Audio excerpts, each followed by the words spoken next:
Quero compartilhar com vocês nessa noite algo que tem me maravilhado nesses dias, que é sobre a graça, é sobre o favor do Senhor na nossa vida. Repita essa palavra comigo, favor. Hoje você vai ouvir muito esse trecho, porque um dos sinônimos de graça é favor, e um dos sinônimos de favor é graça. Nós só estamos aqui pela graça. Nós só chegamos aqui pela graça. A graça do Senhor nos alcançou, transformou a nossa vida, está transformando a nossa vida, mudou o nosso destino, nos levando para um outro lugar, tudo dentro da boa, perfeita e soberana vontade do Senhor. E este tema me apaixona, falar sobre o favor de Deus. Se nas Escrituras nós podemos observar esta palavra favor por duas formas. Claro, estou simplificando isso, mas por duas formas. Uma delas é quando nós clamamos para que Deus faça algo na nossa vida. A gente vai ver na Bíblia, ela está recheada de clamores que foram atendidos por homens e por mulheres de Deus. Esses clamores atendidos, eles se tornaram o favor de Deus, é óbvio. Você faz uma oração, você pede algo para o Senhor te atende, isso é o favor de Deus, de forma mais simples de ser explicada. Mas nós também podemos encontrar o favor de Deus, e é aqui o ponto que eu quero me ater nessa noite com vocês. Não necessariamente quando parte de um pedido nosso, quando nós encontramos o favor de Deus, sem que na verdade a gente tenha entendimento do quanto Ele é poderoso, do quanto Ele é profundo, mas é quando esse favor de Deus, ele nasce pelo fato do coração de Deus ser tão amoroso, de por Ele zelar pelo seu próprio nome, de Ele ser o próprio amor e por causa desse amor nos garantir algo que nós jamais teríamos condições de conseguir sozinho, porque antes de você ter entendimento do favor do Senhor, Ele já te alcança. Antes, às vezes, de cair no teu coração algumas coisas profundas sobre quem é o Senhor, na verdade a história já mostra, o favor de Deus já te alcançou, e é sobre o favor do Senhor que eu quero compartilhar com você nessa noite. Você abre a sua Bíblia, por favor, no livro de Ezequiel, no capítulo 36. Nós vamos ler do verso 22 ao verso 32. Ezequiel 36, 22 a 32. Se você quiser também acompanhar, eu acho que a gente vai ter através da tela, não é? É isso aí. Ezequiel 36, verso 22 a 32. O texto diz assim, irmãos: por isso, diga à nação de Israel, assim diz o soberano, o Senhor: não é por sua causa, ó nação de Israel, que eu farei essas coisas, mas por causa do meu santo nome, que vocês profanaram entre as nações para onde foram. Mostrarei a santidade do meu santo nome, que foi profanado entre as nações, o nome que vocês profanaram no meio delas. Então as nações saberão que eu sou o Senhor. Palavra do soberano, o Senhor, quando eu me mostrar santo por meio de vocês diante dos olhos delas. Pois eu os tirarei dentre as nações, os ajuntarei do meio de todas as terras e os trarei de volta para a sua própria terra. Aspergirei água pura sobre vocês e ficarão puros. Eu os purificarei de todas as suas impurezas e de todos os seus ídolos. Darei a vocês um coração novo e porei um espírito novo em vocês. Tirarei de vocês o coração de pedra e em troca darei um coração de carne. Porei o meu espírito em vocês e os levarei a agir segundo os meus decretos e a obedecer fielmente as minhas leis. Vocês habitarão na terra que dei aos seus antepassados. Vocês serão o meu povo e eu serei o seu Deus. Eu os livrarei de toda a sua impureza. Convocarei o cereal e o farei multiplicar-se. E não trarei fome sobre vocês. Aumentarei a produção das árvores e as safras dos campos, de modo que vocês não sofrerão mais vergonha entre as nações por causa da fome. Então vocês se lembrarão dos seus caminhos maus e das suas ações ímpias e terão nojo de vocês mesmos por causa das suas iniquidades e das suas práticas repugnantes. Eu quero que saibam que eu não estou fazendo isso por causa de vocês. Assim disse o Senhor. Palavra do soberano, o Senhor.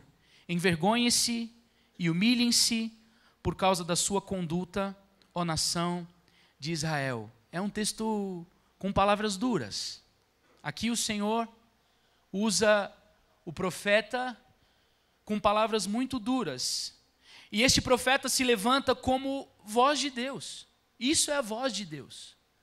O que você acabou de ouvir, esta sentença a este povo, neste momento da história, esta é a voz de Deus.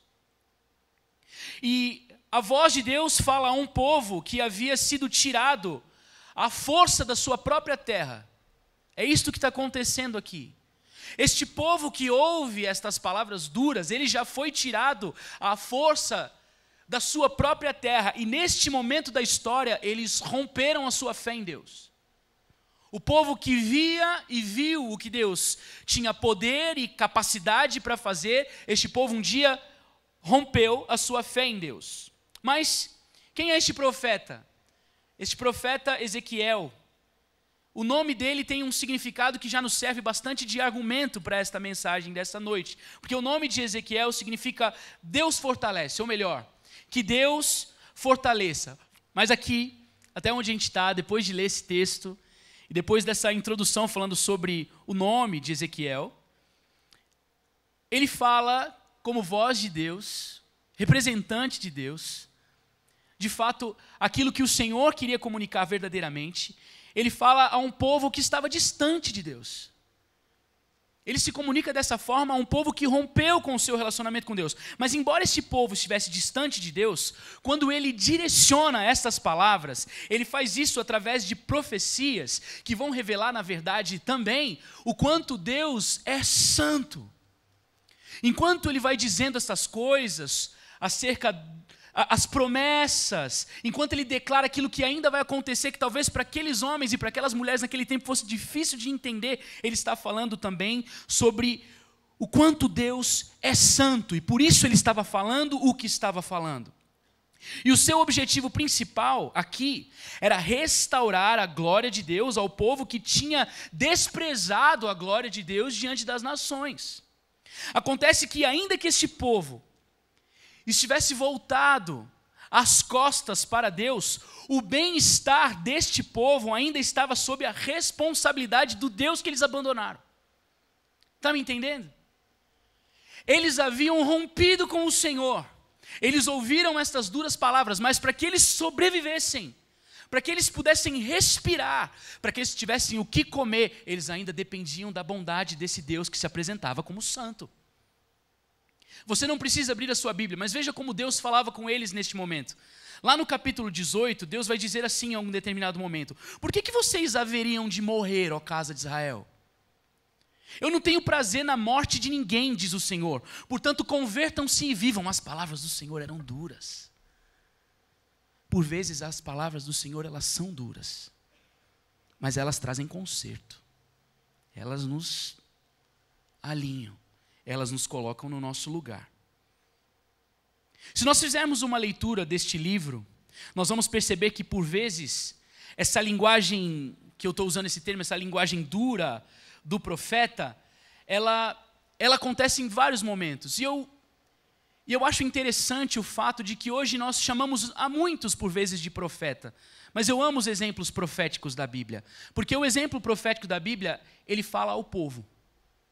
Quando um profeta se levanta nas Escrituras, ele fala ao povo. Hoje a gente, às vezes, tem o costume de acreditar, por vezes, naqueles que se colocam como profetas e falam no privado, no particular. Eu entendo que Deus pode trazer uma palavra de revelação e de conhecimento. Mas eu amo quando a Bíblia mostra que os profetas se levantavam e falavam ao povo. É para todo mundo. Escuta aqui, ó nação. Escuta aqui, ó povo, um Deus santo está querendo comunicar algo para vocês. Um Deus santo está querendo que vocês voltem para o caminho.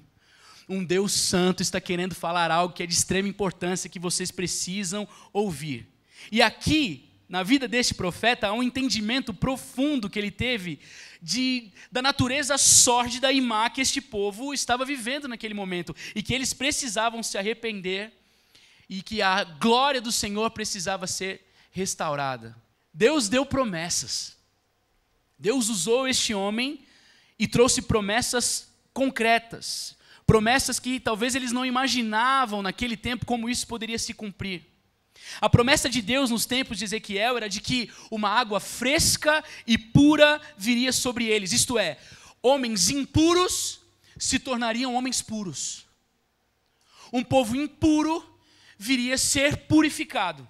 A promessa era de que eles receberiam um novo coração. Um coração de carne no lugar de um coração de pedra. A promessa é de que eles receberiam o Espírito do próprio Deus. Irmãos, quanto tempo atrás essas palavras do profeta Ezequiel, quanto tempo antes de Atos dos Apóstolos? Às vezes a gente precisa ler a Bíblia com essas perguntas. Olha quanto tempo antes de verdadeiramente o Espírito Santo ter descido sobre todos aqueles homens e mulheres que aguardaram conforme a ordenança de Jesus. Muito tempo antes havia uma promessa de que eles receberiam o Espírito do próprio Deus para agirem de acordo com a vontade de Deus. E aí eu pergunto para vocês, como que isso acontece na história? Como que Deus fez isso na história da humanidade? Eu quero compartilhar algo com vocês que tem me feito entender melhor aquilo que Deus propõe na tua palavra, aquilo que Deus quer nos ensinar, porque nós precisamos ler as Escrituras verdadeiramente com lentes espirituais. Se eu perguntar aqui para vocês, se vocês entendem que precisam ter relacionamento, ter intimidade, ter tempo com a Bíblia de vocês, eu sei que vai ser 100% aqui falar, não, eu sei, eu preciso ler minha Bíblia, Guga. A questão é que às vezes a gente lê a Bíblia como uma obrigação e perdemos tanta riqueza. Mas nós precisamos ter tempo com a nossa Bíblia com lentes espirituais, porque, olhe para mim, a chave para a gente entender o que está escrito na Bíblia, a chave para você compreender o que está escrito na sua Bíblia se chama Jesus Cristo. Jesus. A gente não vai entender a Bíblia sem Jesus.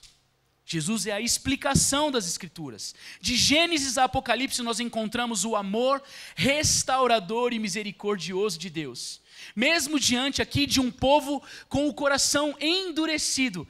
Imaginem comigo, a história do povo de Israel, anos antes disso. Um povo que andou com Deus. O povo que viu o mar se abrir. O povo que viu as pragas do Egito. E ainda assim foi um povo que se rebelou contra Deus. Mas ainda assim, o Deus que faz com que o tempo dele seja sempre totalmente diferente do nosso, sempre trazendo provisão, sempre trazendo resposta, sempre trazendo uma voz profética para que o povo volte a estabelecer relacionamento com ele, para que a sua glória volte para o lugar que lá é devida. O tempo inteiro Deus está fazendo isso, porque Deus é Deus por intermédio do seu favor. Deus é Deus por intermédio da sua graça. Deus só é Deus na sua vida porque Ele derrama graça sobre você. Deus só é Deus na sua vida porque Ele oferece o seu favor sobre você. E Ele disse aqui, através de Ezequiel, o seu favor é por amor do seu próprio nome. É pelo zelo que Ele tem pelo seu próprio nome. Olha, eu tenho plena certeza que você é alguém amado por Deus, muito amado. Desde o ventre da sua mãe. Imagine assim, você no ventre. O doutor Tali pode me ajudar até melhor, mas eu imagino quanto você é tecido, construído ali no ventre da sua mãe, sei lá quantos anos atrás, 35, 36, 60. Enquanto você era tecido no ventre da sua mãe, o Senhor já te amava. O Senhor já te amava profundamente, com um amor que ninguém vai conseguir amar. Porque Deus é amor, mas ainda assim, tudo isso que Ele faz antes é também por amor pelo seu próprio nome. É pelo zelo do seu próprio nome. Eu quero voltar com você nas Escrituras e relembrar os passos do homem logo após ele desobedecer a Deus. Logo após ele ir de encontro com a única árvore que ele não estava à disposição, que ele não tinha à disposição dele no jardim. Volte na sua Bíblia, você está em Ezequiel, volte na sua Bíblia agora em Gênesis, no capítulo 3. Hoje nós vamos ler a Bíblia um pouquinho. Hoje e sempre, né? Gênesis no capítulo 3, a partir do verso 8. Veja só.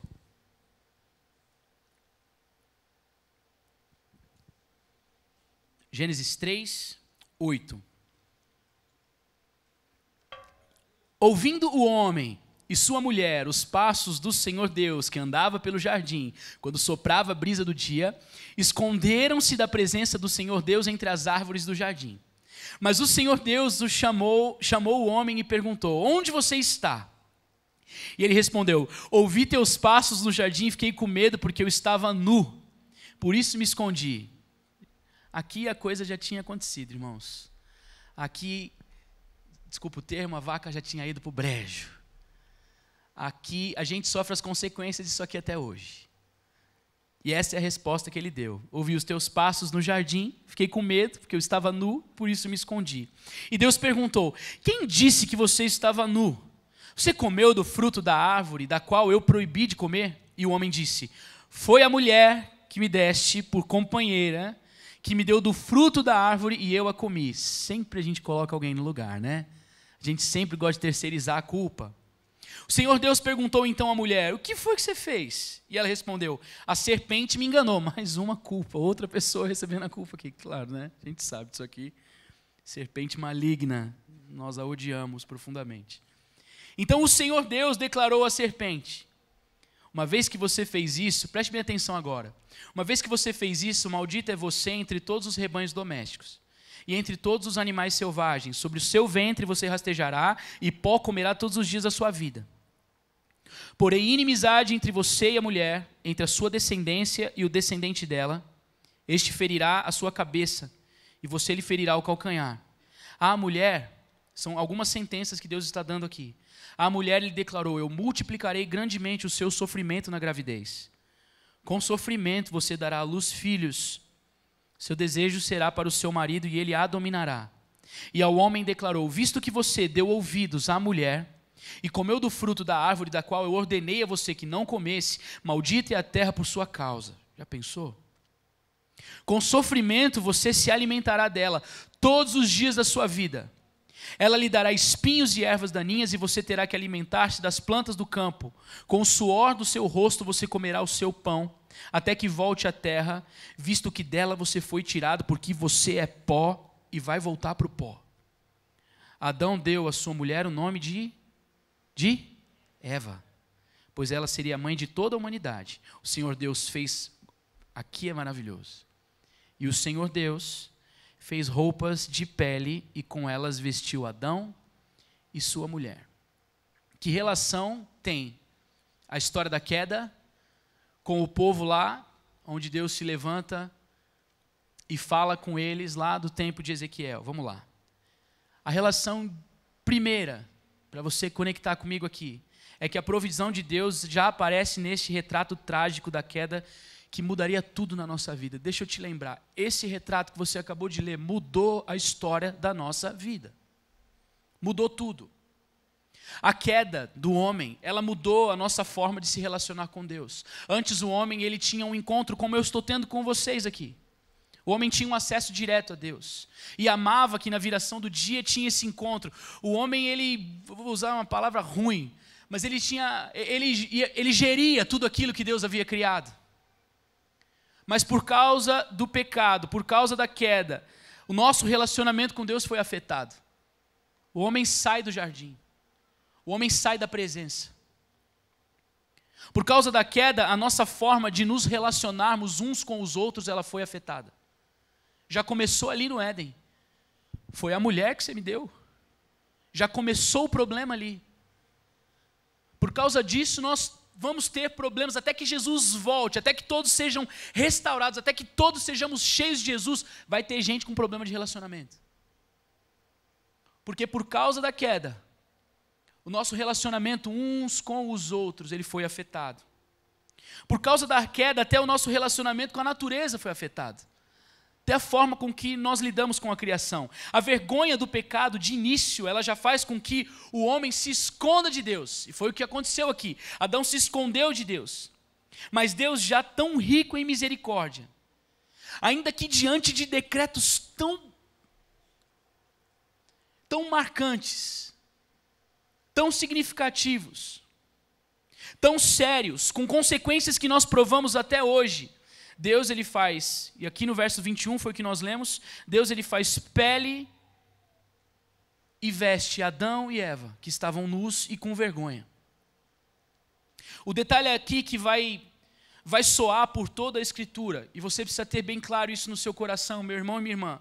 Para cobrir a vergonha do pecado, o sangue de alguém precisou ser derramado. Não tem jeito. O pecado nos afasta do Senhor. Nos faz morrer eternamente.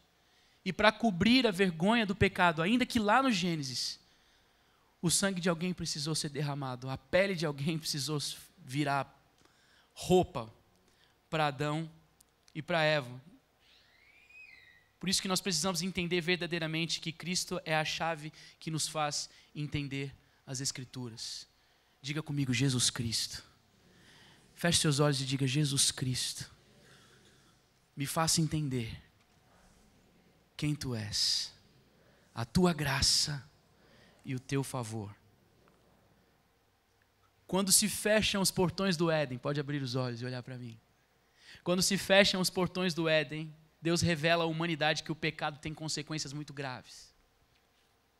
Que nenhum ser humano a partir da queda por si só consegue ser bom o suficiente para que se torne por ele mesmo sem pecado. Isso não vai acontecer.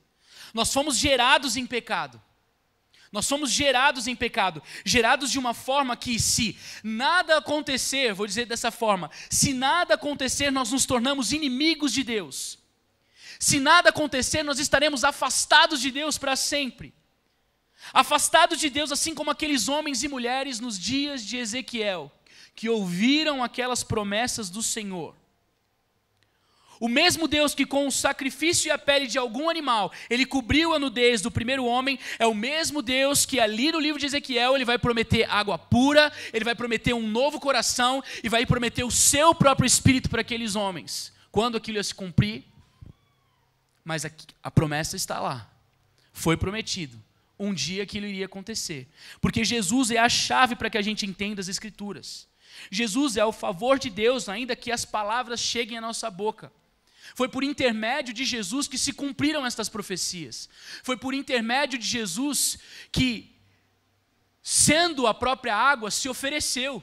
Foi por intermédio de Jesus que nós temos acesso hoje ao Espírito de Deus. É por intermédio de Jesus que nós podemos evoluir espiritualmente e não caminhar para a morte eterna. Por quê? Porque Jesus, Ele é aquele que era, aquele que é, aquele que há de vir. Ele é o príncipe da paz, Ele é o Senhor da nossa vida, Ele é quem nos salvou, Ele é quem nos libertou, é Ele quem mudou o nosso caminho, é quem trocou as nossas vestes, é quem muda a nossa mentalidade, é quem purifica a nossa vida, é quem nos mostra o caminho. Ele é sal, Ele é luz, Ele é tudo na nossa vida. Por isso que para a gente entender a Bíblia, de Gênesis a Apocalipse, passa por Jesus, e por isso que eu e você, nessa noite, precisamos de um encontro verdadeiro com Jesus, porque assim nós entenderemos o favor de Deus nas nossas vidas. Amém, irmãos? Fiquei até sem ar. Me senti o pastor Fábio agora, quando fala assim, de forma imponente, mas é verdade, falar de Jesus empolga a gente, porque, irmãos, eu não sei onde eu estaria. A minha história foi totalmente transformada por Jesus. Seria incabível pensar, eu estar aqui compartilhando algo com você. Não seria esse o meu lugar. Não seria esse o meu destino. Embora estar aqui compartilhando com o microfone na mão ou com o violão, isso não me torna melhor do que ninguém, mas eu sei, se não fosse Jesus, talvez, eu não sei o que teria acontecido, amigo. Não sei onde eu estaria. Você já se fez essa pergunta? Talvez você está aqui e fala, mas Guga, eu não sei nem se eu conheço Jesus do jeito que você está falando, mas onde você estaria agora se você não conhecesse pelo menos um pouco? Eu amo que um dia o pastor Ademar conseguiu musicar um trecho tão maravilhoso das Escrituras que diz: antes eu te conhecia de ouvir falar, mas agora de contigo andar. Essa foi uma oração de Jó, e que talvez seja uma realidade para você. Eu acho que eu só conheço de ouvir falar. Acredite, a oportunidade que você está tendo agora é de agarrar Jesus e ter a sua vida transformada para todo sempre, em nome dEle. Quem é este? Quem é Jesus? Como que a gente aprende sobre Jesus? Como que a gente faz essa leitura sobre Jesus sendo o favor de Deus? a explicação das Escrituras está em Jesus, sendo que a gente não sabe quem é Jesus. Vá para o Novo Testamento da sua Bíblia, agora procure o livro de Colossenses. Agora é lá na frente. Colossenses no capítulo 1, Colossenses 1. Colossenses 1, e aqui eu estou quase terminando já. Colossenses 1, versos 15, do verso 15 ao verso 23. Quem é Jesus? Quem é que faz essas coisas? Ele é a imagem do Deus invisível. É o primogênito sobre toda a criação. Pois nele foram criadas todas as coisas nos céus e na terra, as visíveis e as invisíveis. Sejam tronos, sejam soberanias, poderes ou autoridades, todas as coisas foram criadas por Ele e para Ele. Ele é antes de todas as coisas e nele tudo subsiste. Ele é a cabeça do corpo, que é a igreja, Ele é o princípio, o primogênito dentre os mortos, para que em tudo tenha a supremacia. Pois foi do agrado de Deus que nele habitasse toda a plenitude, e por meio dele reconciliasse consigo todas as coisas, tanto as que estão na terra, quanto as que estão nos céus, estabelecendo a paz pelo seu sangue derramado na cruz. Antes vocês estavam, veja só, irmãos, antes vocês estavam separados de Deus, e na mente de vocês eram inimigos por causa do mau procedimento de vocês, mas agora Ele os reconciliou pelo corpo físico de Cristo, mediante a morte, para apresentá-los diante dele santos, inculpáveis e livres de qualquer acusação, desde que continuem alicerçados e firmes na fé, sem se afastarem da esperança do evangelho que vocês ouviram e que tem sido proclamado a todos os que estão debaixo do céu. Esse é o evangelho do qual eu, Paulo, que é o que está escrevendo essas coisas, me tornei ministro. Olhe bem para mim, Cristo é o favor de Deus na sua vida. Eu não vim aqui para te contar uma outra história, porque o evangelho é o mesmo. Eu não vim aqui para garantir para você uma vida perfeita. A vida não é perfeita. Mas Cristo é o favor de Deus que dá sentido à vida. E ainda que uma vida que não é linear, que não é perfeita, Ele faz com que tudo pareça perfeito, porque o perfeito agora habita dentro de nós. Cristo é o favor de Deus na história da sua vida. Eu não sei como você chegou até aqui. Eu uso muito essa frase, porque eu não sei mesmo. Não faço ideia de como que você chega a um encontro como esse. Mas você precisa ter plena certeza que Cristo é o favor de Deus na história da sua vida. Ele tem poder para restaurar. Quantas histórias de restauração. Quantos casamentos restaurados por Jesus. Quantas pessoas curadas por Jesus. Nós estávamos quinta-feira aqui, né, pastor Fábio? Nós terminamos o Fluir, que é o nosso encontro de adoração e intercessão, uma moça aqui, ela veio,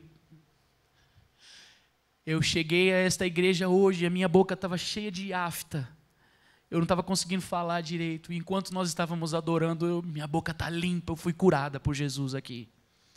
Quantos milagres, irmãos, Ele continua fazendo.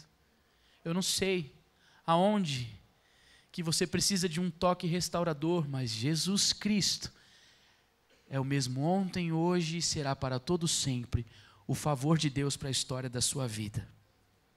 Você pode estar olhando para mim diante dessas palavras, pensando nas lutas que você enfrenta, mas você precisa ter certeza que nenhuma luta terrena tem poder diante daquele que governa por toda a eternidade. Nada, nada se compara. Nada, nenhuma tentação se compara, nenhum obstáculo se compara, nenhuma traição se compara, nada se compara, nada se compara. Descanse no favor do Senhor. Se eu pudesse resumir, descanse no favor do Senhor e viva a sua vida com Jesus. Quando eu olhei para estas palavras de Paulo, para concluir essa mensagem, eu encontrei aqui pelo menos 3 princípios que são poderosos para a nossa vida. Que eles servem como eles servem para completar essas histórias que nós lemos. Porque nós lemos Deus falar a um povo que havia rompido seu relacionamento com ele, lá em Ezequiel. Nós vimos Deus falar diretamente a Adão e a Eva a sentença por causa do pecado, mas nós vemos agora, por causa da supremacia de Cristo, aonde nós somos levados. E aqui, essas palavras do apóstolo Paulo, elas nos revelam 3 princípios poderosos. O primeiro deles é que o favor de Deus nos transforma de inimigos para amigos de Deus. O verso 21 diz: antes vocês estavam separados de Deus e na mente de vocês eram inimigos por causa do mau procedimento de vocês, mas agora Ele os reconciliou pelo corpo físico de Cristo, mediante a morte, para apresentá-los diante dele santos, inculpáveis e livres de qualquer acusação. O favor de Deus nos transforma de inimigos para amigos. Segundo ponto, o favor do Senhor nos santifica, nós acabamos de ver no verso 22. O terceiro ponto, o favor do Senhor nos impulsiona para uma vida acima da normalidade. Olha como Paulo conclui: esse evangelho do qual eu, Paulo, me tornei ministro. Olha para mim, eu amo de verdade esta casa. Eu amo este lugar. Sonho com um culto quartas com vida onde até a galeria vai estar lotada. Sonho com esse dia. Como sonho isso para os ministérios de jovens que temos. Mas deixa eu te falar, você não foi chamado para ser um espectador de um bom culto. Por mais aconchegante que seja essa cadeira, por melhor que seja a palavra daqueles que ministram aqui, seja aos sábados, às quartas, aos domingos, você foi chamado para assinar as suas ações, os seus atos, assim como o apóstolo Paulo terminou aqui. Esse é o evangelho do qual eu me tornei ministro. Eu oro para que o Senhor levante homens e mulheres cheios de unção, de coragem, que vão pregar o evangelho com a vida, aonde quer que passarem. Que seja assim na sua vida. Você pode estar olhando para mim e falar: como eu? Você não me conhece. Quem te conhece te capacita. Quem te conhece morreu por você, para que você seja capacitado para viver isso. Ser amigo de Deus, receber o favor de Deus, ser santificado por Deus, ser ministro de Deus, não é algo exclusivo para apóstolos. Não é algo exclusivo para algum ou outro que aparentemente se coloca como a última gota de Coca-Cola do deserto. Não é isso. É algo que foi conquistado a preço de sangue para que você pela fé receba também. A gente não deve viver apenas para saltar obstáculos. A nossa vida não deve ser vivida apenas para tentar diminuir sofrimento. A nossa vida precisa ser vivida no poder do Senhor, tendo fé, crescendo, evoluindo, e o nome de Jesus sendo, através da nossa vida, sendo colocado no mais alto lugar sempre. É o favor de Deus em sua forma mais completa. Viva a sua vida, meu irmão e minha irmã, diante do Senhor, recebendo sua graça e o seu favor. Receba nessa noite o favor de Deus. Se algo estiver te inquietando, se algo estiver atrapalhando você de entender isso tudo, descanse. Descanse nessa noite. Porque o Senhor está provendo uma vida além da normalidade para você. Acredite que há algo sobrenatural que pode ser derramado sobre a sua vida. Eu queria orar por você. Você pode ficar em pé comigo?